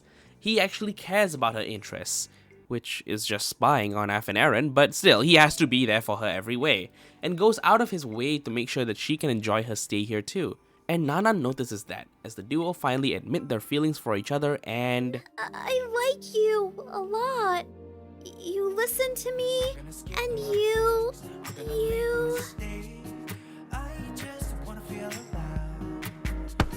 It's just what I do when I'm out, so... Of course, both parties crash the fuck out and panic call Aph. But she doesn't pick up, so Zane has to come to terms with his feelings and move forward with what he wants to with Nana on his own, which works out well for the both of them.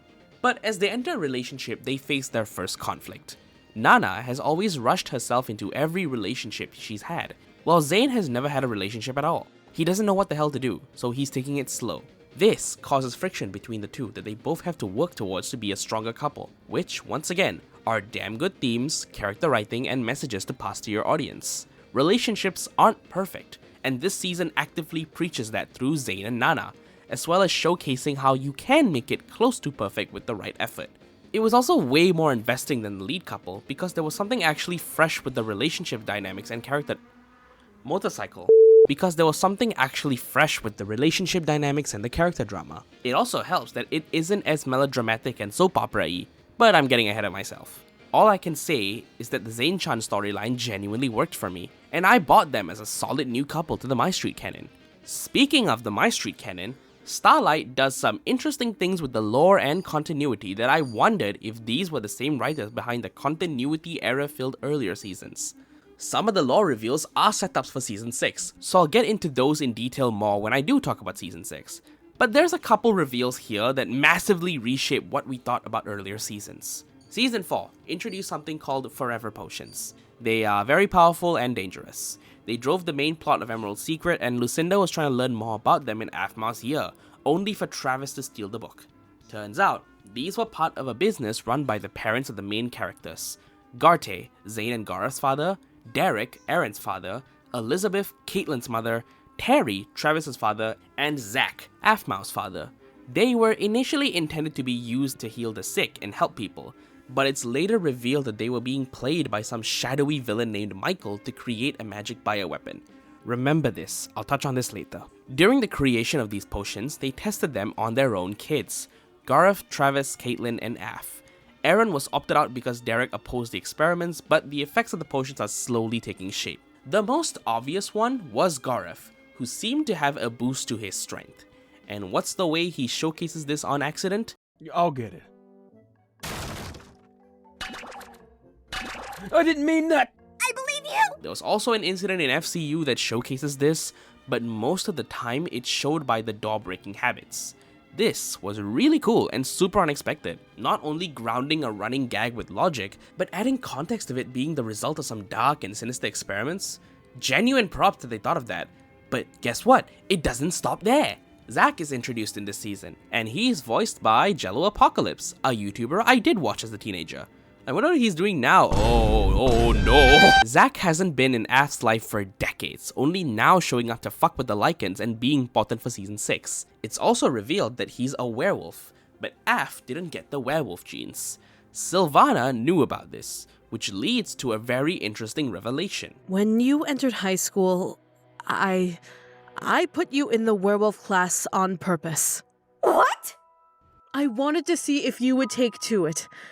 Then maybe I would try to reconnect with your father. Not only does it make a decision Aph takes in the season more fated and narratively poetic than either she or Aaron intended it to be, it also explains the big conflict with PDH Season 1. Why Aph was in the werewolf class despite being a human at all. I don't know if they had this idea all along or if this was just a retcon, but I do like the way that the past elements are explained, given new meanings, and expanded here.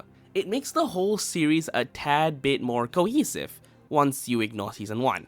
The future elements are also decently set up here. They're not perfect, but they are interesting, and again, set up the next season.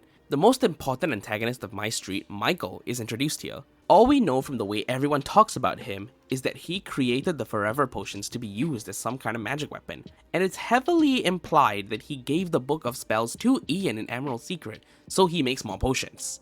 He also has a connection to Travis in some way, as Travis regularly gets possessed by something. Travis was also the one who got the strongest dose of the potions as a kid, so the connections are there, and you already know that they are not going to be good. I was planning on coming here alone and probably should have given him a warning ahead of time. He is giving off an odd aura. Something seems off. Almost very similar to Travis, the way he started the book back in my study. I'm not sure what to think of this guy, but the fact that he's Travis's father has me concerned. On the topic of Travis, he's not really used super well. Aphmau's year set him up to be super sinister to the Lauren story, but now he's mostly there to serve Caitlin's plotline. There, he's used quite well. He pushes Caitlin to try new things, to open up about her own insecurities, and they do get together over the season. That's all he does, but other than that, the stage is well set for Season 6 to utilize, and it does show a level of thought, depth, and consistency that Jess and Jason have with this series, and I appreciate that. Did I know this slice of life rom-com roleplay series would transition into something more serialized and fantasy-driven? No, and the fact that the turn was handled really well is very commendable. And those are the only major praiseworthy things that I have about this season. A good romance storyline, and a lot of good setups for Season 6. Take those away and you have some good old-fashioned cringe and misery. Aaron, I want you to be my alpha. Starlight has made me feel something I did not know I could feel with this series, but somehow, they pulled it off. I got really fucking sick of Aphmau throughout this season, which is ironic considering I was praising Aphmau's year and Emerald Secret for having really compelling arcs for Aph and Aaron. So what happened here? Okay, Season 5 stripped them of their layers, nuance, and a lot of their redeeming qualities to just make them a boring and melodramatic couple. They are still going through their trauma from Emerald Secret, yeah, but it's only touched upon in the first 5 episodes. Other than that, they don't really have much to do other than be coupley together. But in doing so, they also forgot how to write either of them. Aphmau babies Aaron a lot in the first half, which has never been a thing till now, and it leads to a lot of the interactions feeling really cringy. But that's fine, Aph is always a little cringe. But Eren? Dude, Eren is so weird this season, man. In the first half, they make a big deal that he's shy to be a werewolf around Aph, and they show it by having him be this ooh puppy guy. They put pleading anime eyes for him. There's a lot of moments where he's whimpering like a dog. I can imagine they were awkward as hell for Jason to do. And then there's also this. Not as beautiful as you.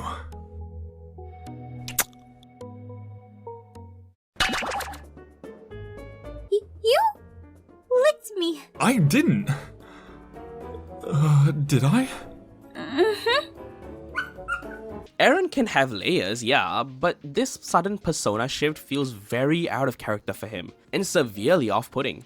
It would be like if Shadow the Hedgehog started hitting the caramel dancing for no reason. They would be fine if they were balanced with other characters in the cast, but almost half the cast revolve around Aphmau and Eren. While Eren's parents follow the Michael plotline halfway throughout the season, Melissa's only shtick with most of her presence is being creepily into Eren and Aph's love life. She makes elaborate plans to get them to smash, she constantly eggs them on to smash, and she keeps making jokes about their love life so much. She's also way too nosy. She barges in whenever they're alone together and pesters them constantly. Like, dude, that is your brother and his girlfriend.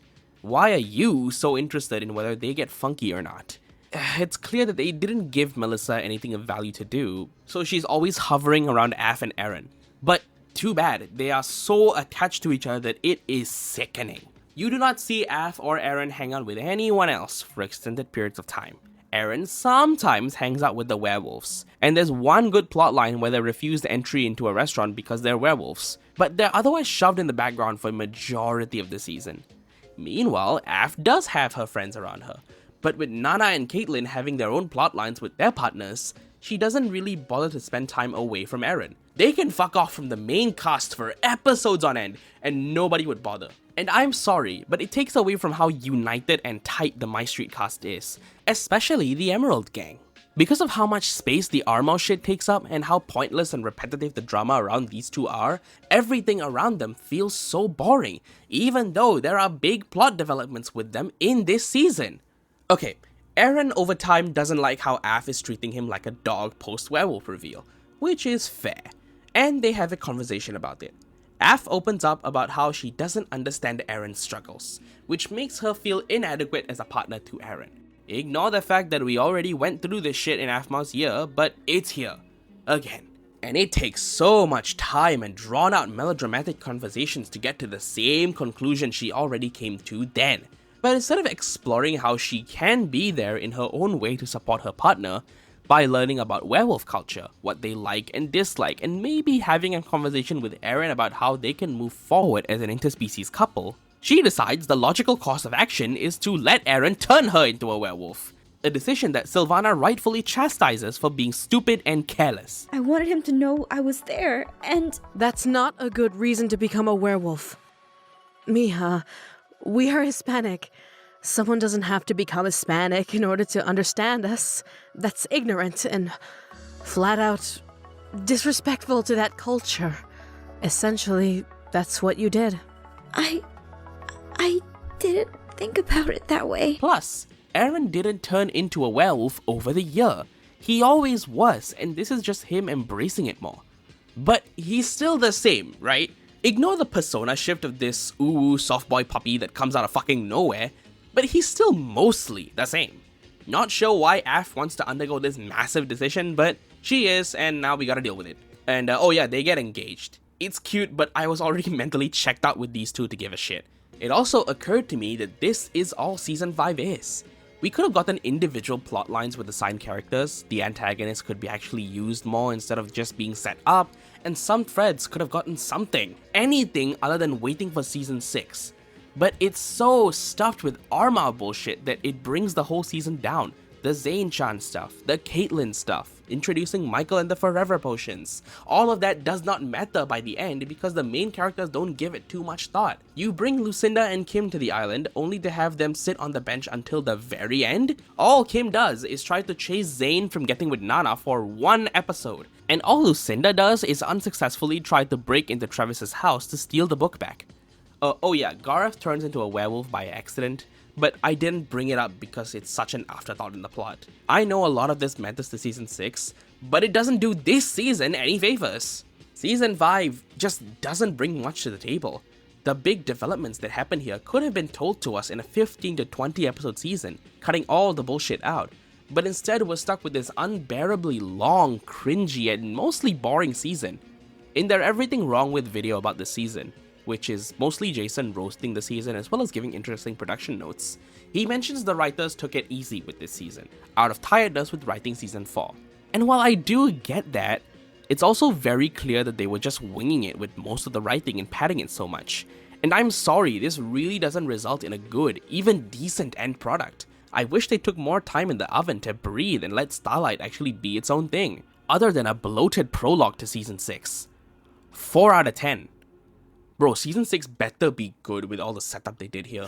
I wanna hold ya. And it is good. Really good, in fact. It almost made the slog through Season 5 worth it, it addressed most of my problems with earlier seasons in a satisfying way, and it is an absolute step up from Season 5 in every way. But I wouldn't call it the best of the series. It's really good, don't get me wrong. The performances, the writing, the direction, the production quality, the stakes, the lore, they're all inspiring, and I can appreciate it on that level. But there's a few things here that objectively hold it back from being excellent, and subjectively make me not that invested in the story that Season 6 is trying to tell. From minute 1, it's very clear that this season had a budget. Important scenes are fully animated and choreographed beautifully. Oh, you thought the fight scene with Ian and Aaron was cinema? How about an epic fight sequence with a demon warlock and god mode Aphmau? And it's not just action, it's the more dramatic scenes too. You thought Aaron getting yeeted off a cliff was insane? How about a montage of multiple character deaths, main ones? The effort they went into making this feel more cinematic is commendable, and I tip my hat to Jess, Jason, and the animation team for how amazing all of this looks. Speaking of animations, can we talk about the non-animated things they added for the Minecraft characters to move more dynamically? There are so many moments where the characters go off-model just for an expressive or dramatic pose. Remember when I praised FCU for having more expressive models? Those were only in facial expressions, but now, everything is way more expressive. This is how someone used to fall to the floor. And this is how they fall to the floor in Season 6. Dude, this shit is so cool to see in Minecraft, and compounded with them adding multiple 3D assets into the game. That helicopter, machine guns, and this giant fucking sword. It shows how much Jess and Jason made an effort to really push Minecraft's limits to the max, and immerse the audience into the world and story. But the production quality doesn't stop there. Season 6 builds upon Starlight's already pretty map and adds stunning new set pieces. The Celestial Cannon is gorgeous. And yeah, we do spend half the season here, but I can never get bored of the visual design of the interior and exterior shots. It also helps that a lot of the third act big dramatic moments happen in and around this machine, and the framing, direction, and presentation are so nice. I also like the way important locations from Starlight have been reworked in this season. There is a scene where Aaron and Nana go to their old lodge after it's been ransacked and destroyed, and it is so haunting. The way the destruction feels grounded and detailed, the way you get to see a comparison of what it used to be before, is such a good scene, and it reinforces how fucked the main characters are.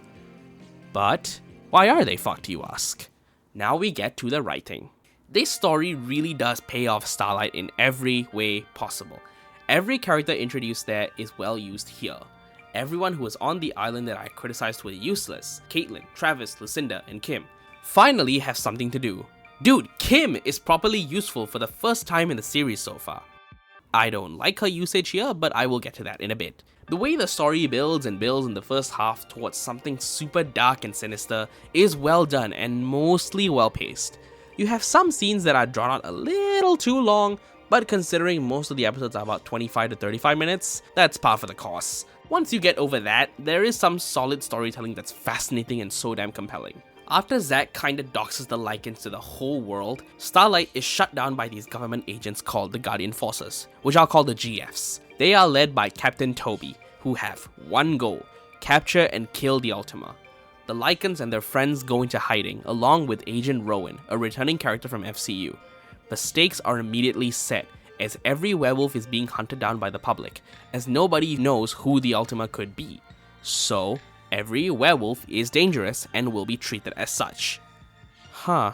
I wonder where I've heard that before. Anyway, Derek offers himself to Michael, who was the one who called the GFs in for something. But after accidentally giving away his family's position, Michael ignores Derek and instantly sends his assistant to take down the rest of his family.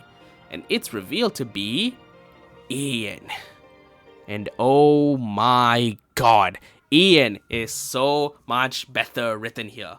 The problems I had about him in Season 4 have been addressed. Rejoice! He's important to the story. He's a much more villainous presence. He takes control of the werewolf pack and immediately orders them to beat each other up for his entertainment. He immediately clocks Daniel is trying to double-cross him, starts being explicitly creepy to Aph yet again, and once Eren is forced to revert him to being a werewolf, fucking kills Aph at point-blank range. Holy shit, I love Ian in this season so much, and what he does to the story is small, but the way they used him here is so good. A massive improvement from his utilization in Emerald Secret, and fully sold me on why Ian is the definite G. Oh yeah, I forgot to mention, he kills Aph right there. A lot of characters die in this season. The Lycan women are the first ones to eat it, and Aph actually dies on screen, along with Nana being severely wounded. I will get to both of them in a bit, but off the bat, it instantly shows the stakes and tension are much higher here. And the fact that they had the balls to wound and or kill their main roster, you don't know if anyone else is safe after all. Like, dude, they fucking killed the main character of the series. How is anyone safe? Not only that, there's also a genuinely dark and brutal reasoning for these deaths too, along with half the cast even being there in the first place. I got sidetracked by Ian aura farming too hard, so let's just get back to the story. So, Michael, Ian, and the GFs axe a lot of Eren's family, including his fiancée, rob his werewolf pack away from him, and put him through so much shit, all to get him an emotional rock bottom, so he would snap and go berserk, which he does, and it is glorious. He starts slashing at people whom he once considered his friends, he has an insane werewolf beast design, and he actually bodies Ian and fucking murders him in 2 seconds. Once again, absolute cinema. But he also ends up converting a lot of the human civilians into werewolves. He gets subdued by Michael quite easily and taken into the Celestial Cannon, so he can be used as a power source to blast a hole into the heavens. I will get to this when I talk about my issues with the season, because I still don't really get Michael's motivation, even after watching the season and doing some research. But what about the other members of the Aph crew? Half of them, the ones that were set up to be experimented on as children, instantly get converted to Michael's henchmen. And if you remember what Zane said back in Season 4 about you being aware of but not being in control of your actions, the shit that Michael makes them do is brutal. Garv slices Nana in an attempt to kill his own brother, Caitlyn 1v1s Lucinda, and Travis gets possessed by Michael to be the next vessel. And can I just say, Travis's struggles for control against Michael is so heartbreaking. Bro is trying so hard not to hurt his friends and the island, but he's so powerless against this ancient demon that uses his weakness to mock him. Oh, so good. This season rules, man. Okay, so they've kinda lost here, right? What's the rest of the cast gonna do?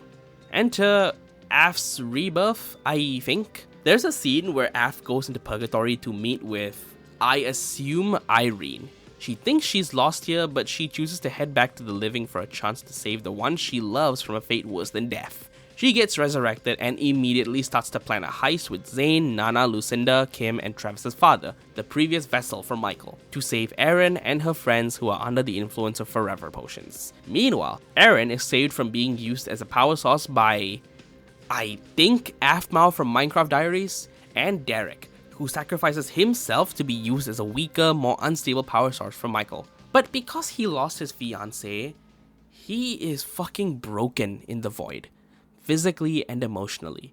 He has nothing to live for. All the self-hatred and suppressed guilt all comes flooding back, and he doesn't even want to keep going anymore. What happened to your determination? You told me to accept who I am, but in the end, they were right. I am a monster. Murderer. No. This doing was not of your own. Someone wanted you to fall. He wanted you to suffer. It's all my fault. Everything. It's my fault. But eventually, he gets up because he hears the heartbeat of Aph, still alive somehow. Filled with determination, he makes it out of the void to reunite with Aph. There is a message in there about the ones you love can drag you out of the worst mental rut you can ever feel, but only you need to stand up and make the first step, and I appreciate that. Okay, now the third act. Aph and the gang make the others snap out of the forever potion influence using the power of love. Consistent with the scene back in season 4 where Eren just had to remind Aph about her love, and there's solid emotional moments with great performances. Again, Keston is unmatched, but that's just me. Garth, please, remember me.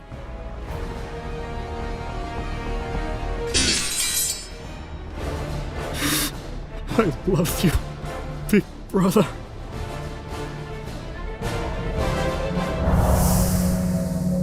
It's enough to make a grown man cry, and that's okay. After which they use the Celestial Cannon again to harness the powers of 3 of her friends, Zane, Lucinda, and Eren, to essentially turn Aph into a god to defeat Michael once and for all. During which, Michael regains control of Lucinda, Zane, and Aph to try to break down Eren from inside Aph's mind. Conceptually bonkers as fuck, but it works super well with the characterization that they were going for. The only thing holding Eren together was the love for his friends, so Michael using that against him is powerful stuff. And Eren, being the G that he is, pushes himself beyond his limits again to defeat Michael, push him back into Travis's father's body, and banish them both to the Shadow Realm. They're not dead, but they are just banished elsewhere. But this comes at a cost for everyone. Lucinda can no longer do magic, Zane loses his intelligence, and the fact that all he remembers about Nana is that she has 4 letters to her name is brutal. And Eren, the guy who overextended so much, suffers the most. He loses his memory and his eyesight, meaning everything we saw him become, all the emotional development, all the lessons, all the friends he gained, his relationship with Aph, all reset. And Aph, initially broken about this, takes it in a different way. Please, help him be happy. After everything he's been through. That's all I want for him. This is an opportunity for him to finally live at peace. With his vision gone, his curse is also sorta gone. He doesn't have to live in fear and isolation anymore. But in a massive curveball, Eren does remember one thing. I won't be able to talk to her anymore. What are you talking about? Shu. Shu? She was a great friend of mine, but I don't know how I can speak to her again. So he doesn't know Shu is Aphmau, but he still holds her in high regard, meaning his memories from PDH Season 1 onwards have all been deleted. Does that mean he still holds the trauma of being the Ultima? Does that mean that all he knows about his father is the bad shit and not the sacrifices? I don't know, but it's an interesting spot to leave him at the end of the season, and I can't wait to see what they do with him in the next. So that's the positives done. Now let's get to my issues. Have you noticed there's someone I haven't mentioned yet? Someone who, in the plot of the season and lore, is quite important? Yup, Kim. Kim gets a lot to do this season. The ghost in her starts to co-work with her after being a nuisance, and she's given a name too. Turns out she is this universe's version of Emmeline, someone important to the Minecraft Diaries canon. She knew how the canon worked, and she knew how dangerous Michael was, and she knew what to do to stop him. On paper, she could have been an interesting character, and she kinda is. There's a lot of history with her and the Celestial canon and Starlight as a whole. But here's the thing though. I don't know Diaries. I haven't watched Diaries. I don't know what she contributes to that story. So banking her entire worth as a character on the assumption that the audience has seen Diaries is a little annoying. Even more so that there is not much of a reason for me to care about her within the context of MyStreet. To be honest, a lot of the second act relies on Diaries for context. Eren is saved by a variant of Aph, that's the Aph from Diaries. The connection between our Aph and Irene seems to be something that was explained in Diaries. The beef between Michael and Irene was explained in Diaries, and Emmeline's connection to the Celestial canon and her lore heavily comes from Diaries. So as someone who did not watch it, a lot of the narrative backstory, character backstory, and loose threads that I have come from my lack of understanding and lack of prior context. I guess it's on me that I didn't watch Diaries before MyStreet, but there's also not much for me to care about certain elements of the plot without any context. This is like if HBO's The Last of Us doesn't bother developing any of the characters or making the audience care about them because they assume that their audience has played the game. It wouldn't work, right? Whether you've played the game or not, the show makes an effort to make you care about the characters on their own terms. And I wish that's what they did with the Diaries elements, so it completely doesn't alienate the portion of the audience who hasn't seen Diaries. This makes the big reveals around the third act, including Emmeline's importance to the story, fall flat for me, and I still have questions about the lore of the show. Who is Emmeline? What is the connection between Aph and Irene? What's the beef between Michael and Irene? Why did MCD Aph sacrifice herself for this errand? Who is this guy and what's his deal?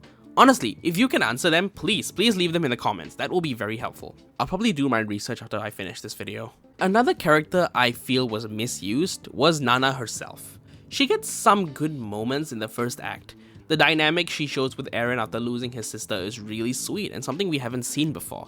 But after Gareth slices her and she somehow survives, she doesn't do much other than add pressure to Zane's arc. She wasn't useful in the climactic showdown and she's just there a lot of the time, taking up space and not justifying it. I'm gonna sound like an asshole for this, but I wish they killed Nana along with Aph. It would have added more emotional weight and tragedy to both Zane and Gareth's arcs. Gareth is the one who killed her, so Zane has to work through his own anger and grief, while Gareth works through his monumental amount of guilt for killing his brother's girlfriend. Could have been powerful stuff, no? And it would have let the other characters have the space that was reserved for her. The way she was written and so underused in this season, you can kinda tell that Nana was only there to be an addition for Zane's arc and relationship, which you can still do by killing her off. I don't know, the decision to not kill her annoys me, but not to a similar extent as the Diaries connections. I also have another character gripe. Not as much as Nana, but I still wanted to mention it. And that was with Derek, Eren's dad. As he's imprisoned, there's an emotional scene with him and Rowan about his morality and whether he failed as a father. And after a back and forth, Rowan ultimately reassures him that he was a good father who tried his best to protect his son from threats like this. And I'm sorry, but I vehemently disagree. Rowan was kinda treated like shit by Derek for simply wanting Eren to live a life. And considering how abusive Derek was in Eren's teenage years, this moment where Rowan tells him he was a good dad comes across as a little gross to me. Maybe it's because I don't really like how Derek's actions were justified. I wish Rowan had called out his bullshit but still tried to sympathize with Derek. Nuances, you know? But that's just my opinion. Again, not super important, but I just wanted to share it here. Other than that, the pacing and direction are a little stilted around the third act. There's a lot of moving parts for sure, but a lot of the big moments are built up with a lot of talky shit that lasts for minutes on end. Michael's fighting that old man while the gang just sit at the base talking about the plans, reiterating what we already know about the themes of the show and their plans. Michael can just chill and wait for them to finish their long conversations. Later on, after the fight's over, the cannon is collapsing, everyone is rushing out, it's tense.